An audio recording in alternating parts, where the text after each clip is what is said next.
Hi lovely souls, this is Michelle from calm-amidst-chaos.com.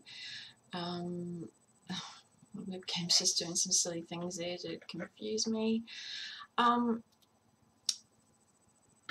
wanted to connect with you all. I actually didn't want to leave it too long between videos. I'm not entirely sure what I want to say, as I feel I have to choose my words really carefully, and I know that I've said this several times before about, speaking your truth and all those kinds of things, but I don't know, I guess I'm feeling very vulnerable at the moment, and I know that I've talked about this in previous posts, so anyway, that's what that's about. So basically, that I'm actually sad. And I know videos perhaps should be more uplifting, but as I say, I really feel the need to connect. And if I'm gonna crap on my blogs about speaking our truth, then I think it's time that I spoke my truth. And I am sad. I've had a year filled with loss from various things. And I know that I am not alone in any of this. So I'm well aware of that. I have many friends, I have many family. You've only got to turn on the news to know that, my situation is probably nowhere near as bad as someone else's. And, we always say that. But I am sad. I lost a very dear friend through a tragic car accident early last week, and I'm actually still reeling with that shock, and I have to carry on, as we all do, but I'm struggling. I struggle to put a smile on my face and appear happy when in fact, I'm actually really, really sad. And on a head level, I understand that this is what gets us through tough times, and it's kind of necessary, really, to get through the day. But on a heart level, I'm tired. I'm actually a bit tired too of hearing, chin up and all those kinds of, people want to be positive and say it's going to be okay and all those kinds of things. Of course it's going to be. I mean, I know that, but what I've really found, and as I say, this is sort of like been compounding through the year, but what I think is possibly even worse is some people actually don't even want to know how you're feeling or coping. And I've been sitting with that for sort of like probably the last week or so. And I asked the question, what is it about our Western culture that makes us back away from grief and sorrow? I don't know, it's just kind of like it never seems quite acceptable unless it's behind closed doors. Look, I'm no expert on other cultures, but from my experience, silly webcam, sorry, backpacking through different cultures, what I've seen is actually quite different in people's acknowledgement of death, loss, sorrow, and there doesn't seem to be shame in the public display of that sorrow. I mean, I could have that wrong, but that's just been my perception of other cultures. I do get disheartened with the Western culture and the way we all sort of like back away from, don't want to know. But anyway, I'm not actually entirely sure what I want to share with you, except maybe about the energies of 2012. And, I know that we can blame 2012 for everything. Why not? I mean, maybe that's what can get us through and go, oh, well, it's 2012's fault, it's all the planet's fault, blah, blah, blah. And But I was thinking about that today too, and I actually think maybe that's not quite fair either. You know, we are definitely going through a polar shift, which is affecting people the world over. We've all been affected throughout the centuries, you know, with war and poverty and famine, and I mean the list goes on. But I believe there's a very clear spiritual transformation going on in the planet right now, and I even think um, for those people who aren't spiritual, well, that's not fair to say either, but people who openly uh, would say to you they are not spiritual, they don't have any specific beliefs, I guess that's what I was meaning, even they would say that they can feel something, they can feel the shift, and I personally feel like we're racing towards something. I don't think there's any point in speculation, excuse me, in speculating on what that is, because I do think, you know, we do need to get on with our life, and we need to live it the best we can. And it's always in these times, you know, that you know, we get reminded, we get hit over the head by these terrible things that happen to us, and you know, it reminds us that we have to tell the people that we care about that we love them and all those sorts of things, and it brings everything to the fore, and it brings everything really raw and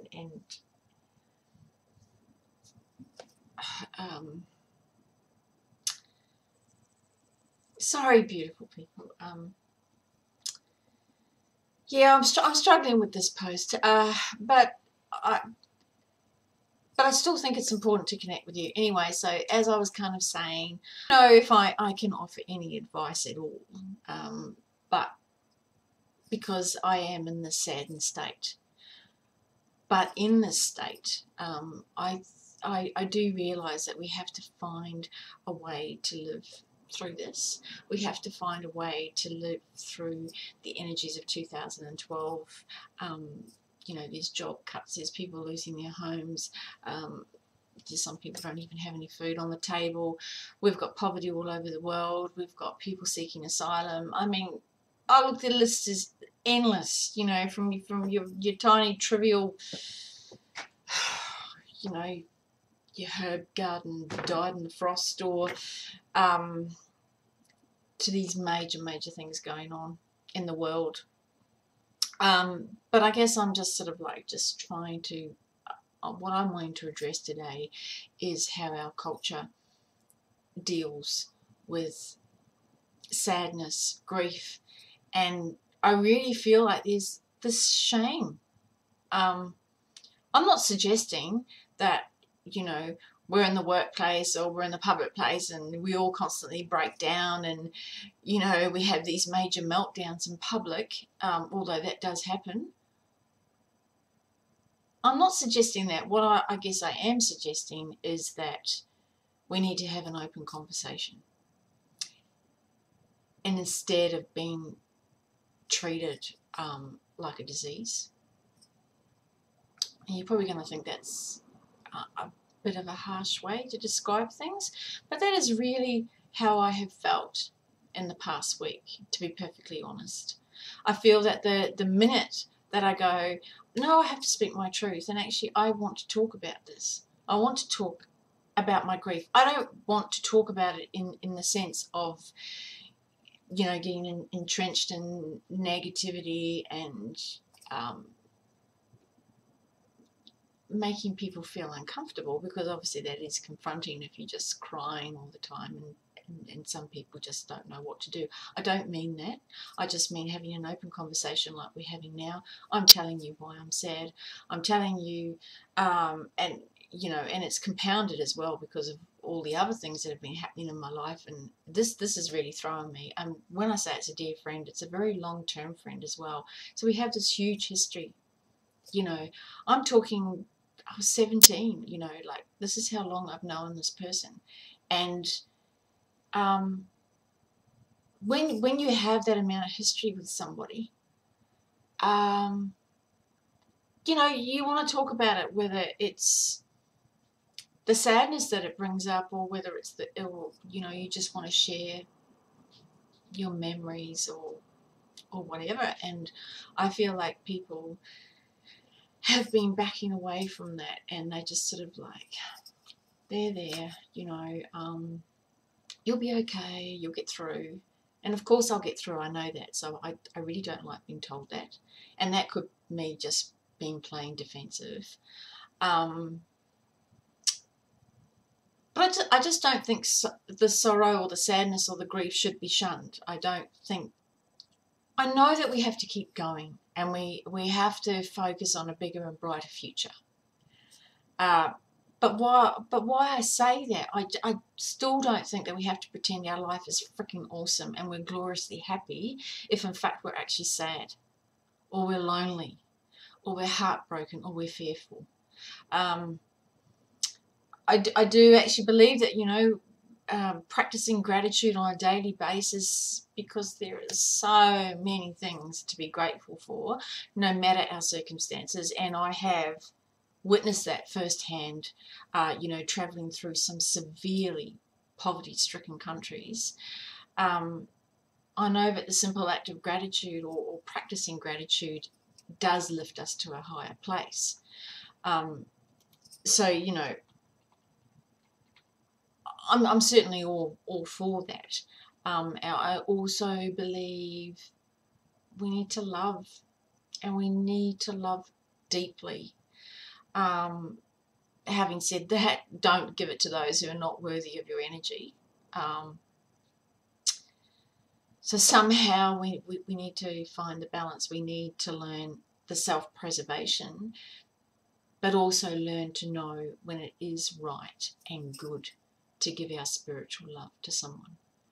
You know, I particularly think in these times, and when these things happen,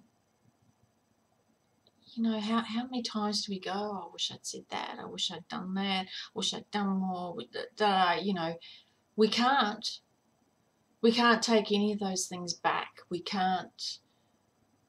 So we have to do it now. And we do have to remind ourselves every day that the people who are worthy of our energy, then give it to them. Give that love to them. Make sure you tell them what they mean to you. And somehow I just sort of like feel that the Western culture, we have to find a way to speak our truth, and not just in the good times. Have you noticed that? Have you noticed in the West, if things are good and things are great, it's rah, rah, rah, and we're out there and we're proud and we're happy and we're excited and we're sharing it, and that is absolutely fantastic. You know, but during the bad times and when people are suffering, and this year in particular, and possibly more to come, I don't know, there's a lot of suffering, and the West really needs to learn not to treat it like a disease. We can't keep pushing people away. As I said before, I've been treated like, you know, I've got this disease. I feel as though I'm contagious, and it's not because I'm sobbing on their shoulder or being a wet blanket or wanting sympathy. It's just because I want an honest and open conversation about grief. And I think there is a lot to learn in the coming months as we approach this big paradigm shift. And I want us to help each other find the courage to stop backing away from our heart center. Listen, love, give, be there,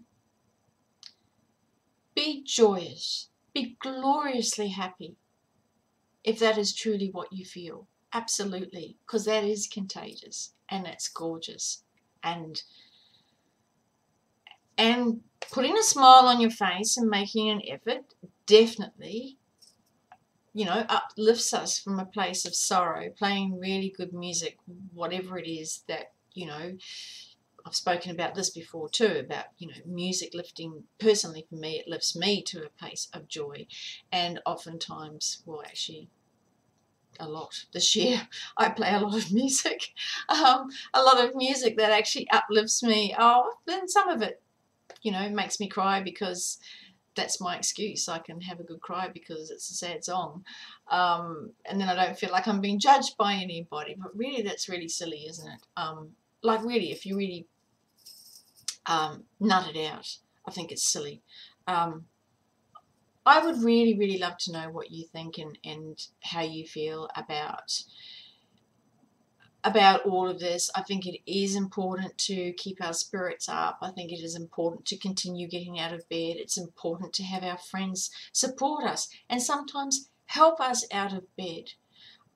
Be aware that we're in a state of sorrow, and what I want to actually see in the world is less and less and less of people backing away from people who are in trouble. No matter how small or how great.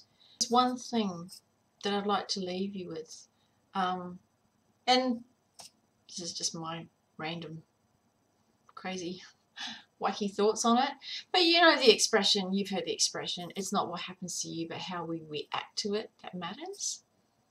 So what does that actually mean? What does that mean to you? I'm not sure what it actually means to you, but I think for most people they will immediately think, well, you know, put a positive spin on it and, you know, it'll all be okay. I think that is actually good in theory, as I've said. But I would also like to look at it as if we experience great loss and a broken heart, if we shed those tears of sorrow, that reaction does matter because it's telling the person how much we loved them. And in the course of doing that, it's also healing our own heart. I hope this video has made sense. I'm just going to leave you on that. I'd love to hear your thoughts about it. I'm struggling with it all, actually. I probably haven't been terribly clear, but I did want to connect, and I kind of wanted you to know what's been happening in my life without giving you all the details. And I'd like you to share your thoughts, because I know you'll all have thoughts and opinions, because I know that we're all going through this shift, and it's affecting all of us. So anyway, on that note, I shall leave you. This is Michelle at calmamidstchaos.com, and I'll see you next time, beautiful souls. Thank you for listening.